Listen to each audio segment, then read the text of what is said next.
The next step we're going to go briefly over is how to submit a offer.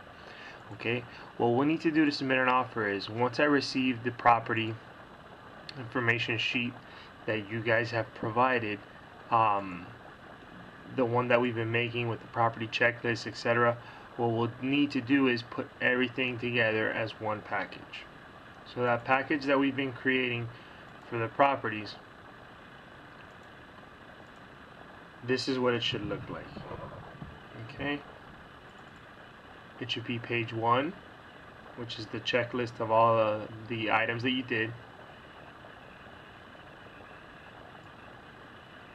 and then you scroll down and you can see now you'll have your full view. After your full view, you have your photo view. After your photo view, you'll have your history, followed by the tax records, followed by the map of the property, followed by the flood information, followed by the sales, followed by the sale map, rentals, rental map, and then this is also important, the closed sales from 2005, and I'll show you that in another video. And so we should have 16 pages in total, and that's our property checklist package. Once we have this package and we have everything ready to go, we then need to submit this to the Google Docs as a property. Okay, the way we'll do that is the link that you were given for the Google Docs. That is how we're going to add the property into the system. So you'll log into your Gmail account that I provided you that says Teleteam1, and then you'll look for the email that says Roman Palic, Miami, Natasha. You'll click on that one. It's going to take you to the tracker. Now on this, you're going to click on click to open. It'll bring you to a page where all the properties are located. Now what we need to do here is we need to add this property into the system. Okay, the way that we're supposed to add the properties into the system is you scroll down to the bottom, and for whatever day it is today, so today is the 27th, you would put 9/27/12, and then you would put all the information for the property. So you would put the address, etc. Now I'm going to show you the one that we had accepted so you can see.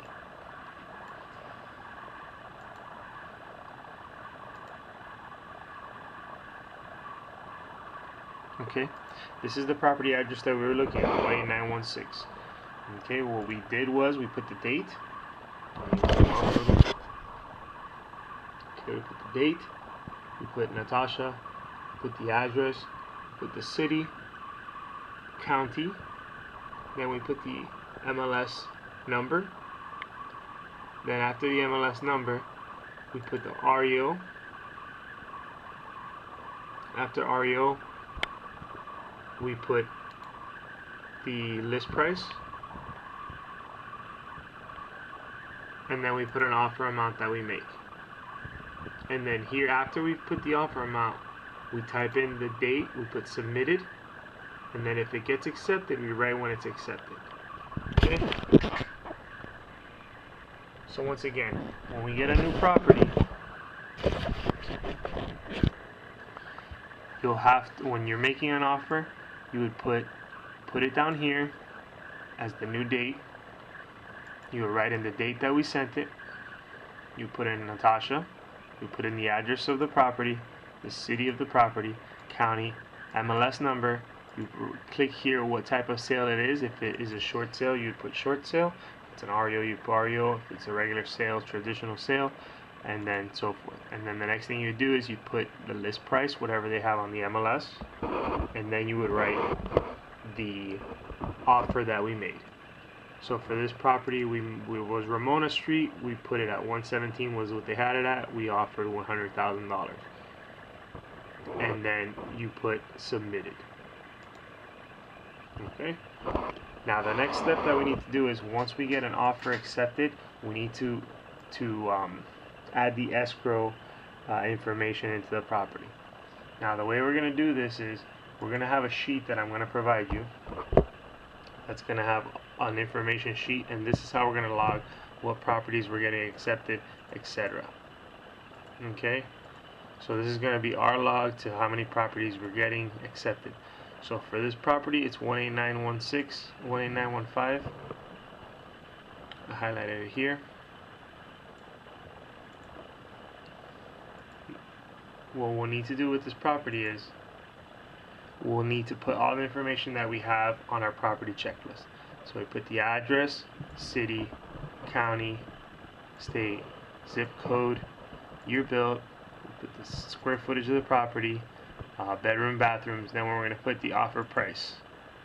Okay, so we already had that offer price here. We put that here. Now we put rehab. I always put about 8,000. Remember, you could put 5,000, depending on what it is. Next thing you want to put is market value. Okay, this is the value of the property. I will show you that later on. And the other thing you would have to put would be the sales, the average price from 2005, which will be on the property checklist. Your monthly rentals, which is the price that the average price that you have on your property checklist, and then the percent gross. So you just take your monthly rent, you divide it by you multiply that by 12, you divide it by the full price that we offered, and that gives us the percent. Okay, the property taxes, this here you'd put the number and it comes up, and that's pretty much it. So this is the tracking checklist. I may be the one doing this, but this is just to give you an idea of what it would look like. Now once we get a property accepted, we need to go back into the Gmail account that we have and put the escrow information in. So once again, we're going to go back to the Gmail account, click on that, and then it's going to give us the regular page again. At the bottom left, you're going to see where it says in escrow. We click on in escrow. In the escrow tab, you're going to see an area to put your property address, etc. Okay, for this property it's 18915. What we would do was we put the date, okay, that it was accepted. We put the amount of escrow, which is found on the contract on the first page. Then we put the inspection date, when it would end. So usually that's anywhere from 7 to 10 days. This is very important because this is how we track if we're going over the inspection date. Okay. This property, they accepted the offer on Tuesday. So we'd count 7 days from Tuesday. So 1,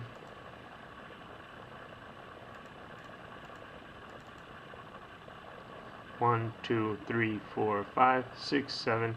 These are always regular days. Okay, so our inspection ends on 10/1 for this property. The next thing we want to do is we want to put the closing date. The closing date for this property is on the contract. The contract's going to say 10/18. Okay, so with that, we'll put 10/18 on there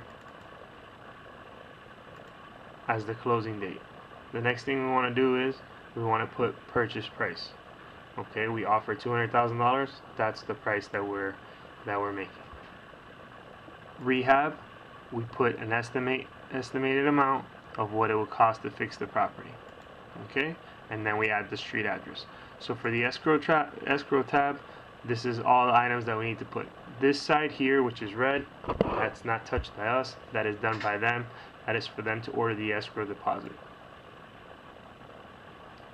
Now on agent notes, here we would write contract executed on this day. So I put here executed docs and effective date 9/25.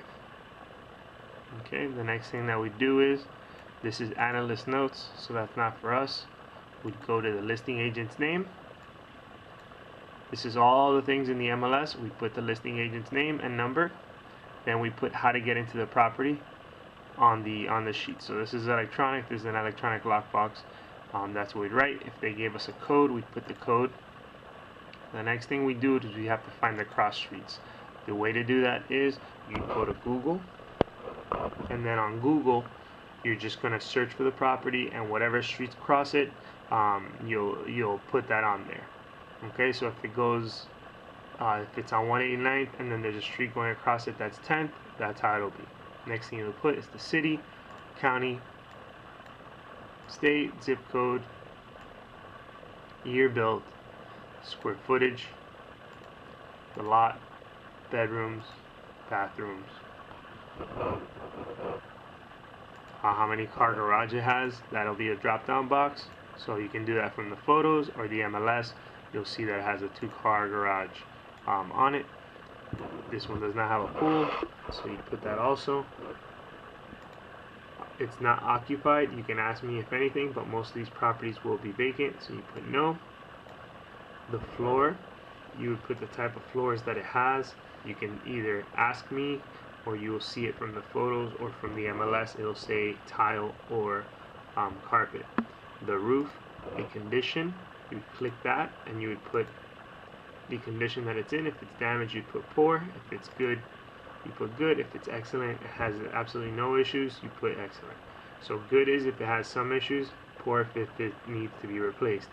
Next thing you'll click is if it has an AC unit or not. So this has an AC unit, so you click that. The other step is the property ID or the parcel number. This is what you put in the contracts under property ID. So all you have to do is just copy that number into there. Okay. The next step is you have to put the title company information. This is an important step. Whoever is doing title for the property, whoever is the one that's handling the title for the property needs to be written in here. Okay, so as you can see, some of these are done by other companies. It'll have that information written, their name, number, email address, how to reach them, etc. So this one's Rapid Title, this one's Fidelity. So this property will be Fidelity National is the one that has the escrow deposit. Now once that changes, you click on it and add whatever notes of who's the new title company. Okay, for bid type, you would write what type of property this is. So since this is an REO property, you would click on it and write REO property. If now these steps, if there's any past due amounts or anything that we find out that's owed to the property, we would add that. But the main step that you just want to know for the escrow tab is the title company. Okay, see how some of these have America's Title Company, 900 Sheridan, or Cannon Associates, etc. This is very important because this is how they track who to send the information to. Okay, so once again, you fill out all this sheet. This is the escrow tab. This is once we get a contract that's accepted by the seller. After that has been after this has been set up, what you need to do then is just go back to our email. You'll compose an email to the team, and you'll write to them accepted, and let them know that the escrow deposit is available.